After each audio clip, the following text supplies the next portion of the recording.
నేను ఇవాళ ఓపెన్గా అడుగుతా ఉన్నాను, హరీష్ రావు గారికి నేను సూటి ప్రశ్న వేస్తున్నా, ఈ రాష్ట్ర ముఖ్యమంత్రి రేవంత్ రెడ్డి గారు కూడా నేను సూటి ప్రశ్న వేస్తున్నా. నా మీద కుట్రలు ఎప్పటి నుండి ప్రారంభమైనాయి?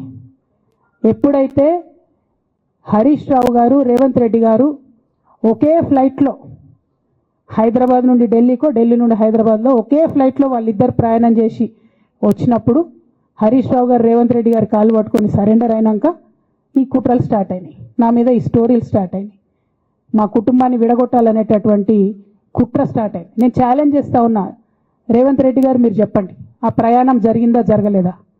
హరీష్ రావు గారు మీరు చెప్పండి, ఒకే ఫ్లైట్లో మీరు రేవంత్ రెడ్డి గారితో కలిసి వచ్చిండ్రా రాలేదా? ఆ తర్వాత నుండే నా మీద ఈ కుట్రలు జరుగుతున్నాయా లేదా? సరెండర్ అయింది మీరు. ప్రతి ఒక్క విషయంలో దాదాపు ఒక 7-8 ఇష్యూస్ ఉన్నాయి, ఇన్సిడెంట్స్ ఉన్నాయండి. అఫీషియల్ పిఆర్ఓ ట్వీట్ చేస్తాడు, Congress party official PRO tweet చేస్తాడు, ముఖ్యమంత్రి గారు పిఆర్ఓ, ఈ పాల వ్యాపారంలో అవినీతి జరిగిందని. తెల్లారి 2-3 పేపర్లలో వస్తుంది, 3వ రోజుకి మాయమైపోతుంది. అదే కేటీఆర్ గారినేమో 3 సార్లు విచారణ పేరుతో పిలిచి వేధిస్తారు. అంటే కేసీఆర్ కుటుంబం నికార్స్గా బరిగీసుకొని కాంగ్రెస్ పార్టీతో రేవంత్ రెడ్డి కొట్లాడుతున్నాం కాబట్టి మా మీదనేమో కుట్రలు జరుగుతాయి, మా మీదనేమో కేసులు పెడతారు. మీ మాత్రం 1 or 2 days హెడ్లైన్స్ వస్తే తర్వాత న్యూస్ గాయబవుతుంది. ఎన్ని జరగలే చెప్పండి హరీష్ రావు గారి విషయంలో? ఫస్ట్ పాల వ్యాపారం మీద ఏమొచ్చినాయి ఆరోపణలు? ఆనాడు బీఆర్ఎస్ పార్టీ గవర్నమెంట్లో SC ST BC హాస్టళ్లకు Harish Rao గారి పాల వ్యాపారం నుంచి పాలు సప్లై చేసిరనే ఆరోపణలు అయోధ్య రెడ్డి గారు ట్వీట్ చేసిరు. గతం 2 రోజులు పోయింది ఆరోపణ. ఎందుకు? సరెండర్. నెక్స్ట్ ఒక అభియోగం చేసిరు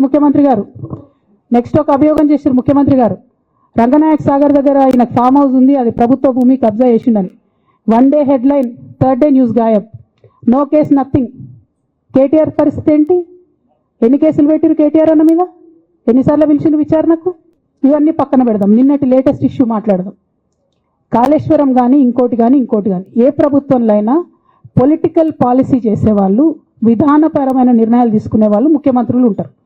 కింద ఉన్నటువంటి మంత్రులు దాన్ని ఎగ్జిక్యూట్ చేయాలి. కేసీఆర్ గారు ఒక పాలసీ డెసిషన్ తీసుకున్నారు, నేను కాళేశ్వరం ప్రాజెక్టు కడతా, దానికి ఇన్ని డబ్బులు ఇస్తా అని. ఆనాడు మంత్రి ఎవరు? ఎగ్జిక్యూషన్ చేయాల్సింది ఎవరు?